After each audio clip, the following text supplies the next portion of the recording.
sur la base de conversations qu'il aurait eues avec Guillaume Soro. On a réglé diplomatiquement la question avec Guillaume Soro et la Côte d'Ivoire. Si on en croit les transcriptions des entretiens que nous avons eus, c'est Guillaume Soro qui parlait et Guillaume Bassolé Djibril ne faisait qu'écouter.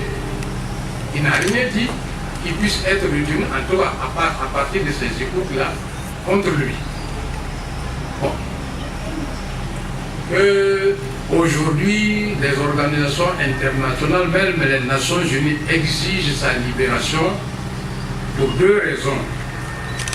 Il est malade et tout le monde l'avait vu tomber, le ministre des Affaires étrangères, tomber en Turquie au cours d'une réunion publique. C'est écoulé. Et depuis lors, il a les stigmates de cette maladie et on nous dit que dans son état de détention et avec les faux espoirs qu'on a suscités de le libérer, de se présenter devant un magistrat et puis de lui dire de repartir, bon, ça n'a pas arrangé sa santé. Ça c'est de deux. Nous disons qu'il faut le juger. Si on ne veut pas le libérer, il prétend notre gouvernement, le tribunal militaire, prétend que bon, le dossier est en bonne voie et tout est là et autres, mais pourquoi il ne juge pas? La détention, l'arrestation et la détention de Bassolé Djibril rentrent dans la logique du nouveau code électoral qui avait été élaboré sous la transition pour écarter tout ce qui était menaçant. Bassolé Djibril n'a pas caché son intention de se présenter à l'élection présidentielle. Il a créé un parti, la NAFA. On le créditait de détenir beaucoup de moyens et autres, et son parti faisait du bruit. Et la transition, le lieutenant-colonel et les usurpateurs du MPP craignaient la candidature de Djibril Bassolé. C'est en fait pourquoi ils l'ont arrêté, ils l'ont gardé. Nous le disons sans embâche, parce qu'ils ont arrêté des candidats à la présidentielle militaire, comme les Yacouba et autres. Yacouba aurait été libéré parce qu'il a promis que lui, la politique, c'est fini. Et il a déclaré publiquement après sa libération. Bassolé Djibril a toujours maintenu qu'il va être candidat à la présidence. On l'a négocié pour qu'il renonce et qu'on l'élargisse. Il a dit non, il ne renonce pas à ses droits de citoyen. Donc les choses sont assez claires. Ce n'est pas la peine de tourner, c'est vous qui êtes dans les petites considérations de droit là. Nous c'est politique, c'est politiquement, c'est une détention politique.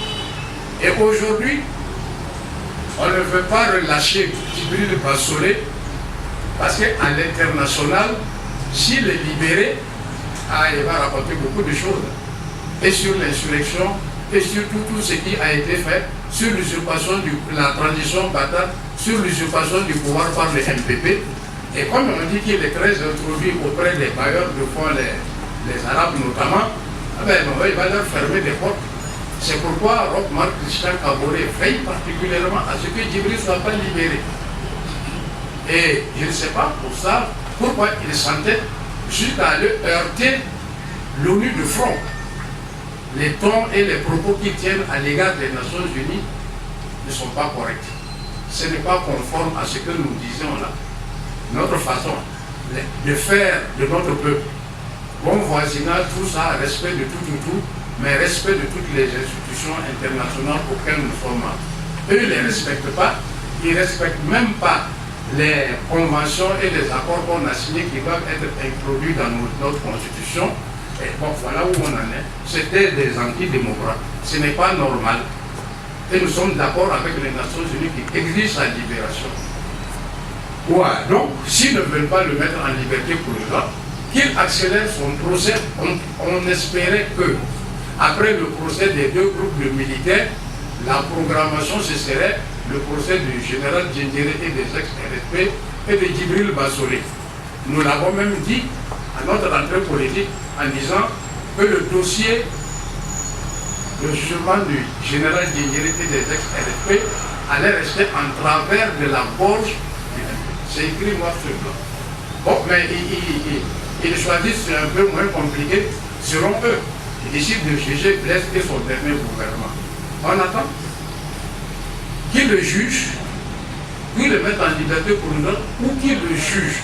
S'il est condamné, en tant que prisonnier à la Mako ou je ne sais où, il a des droits de sortir, des droits aux soins, des droits de ceci, cela.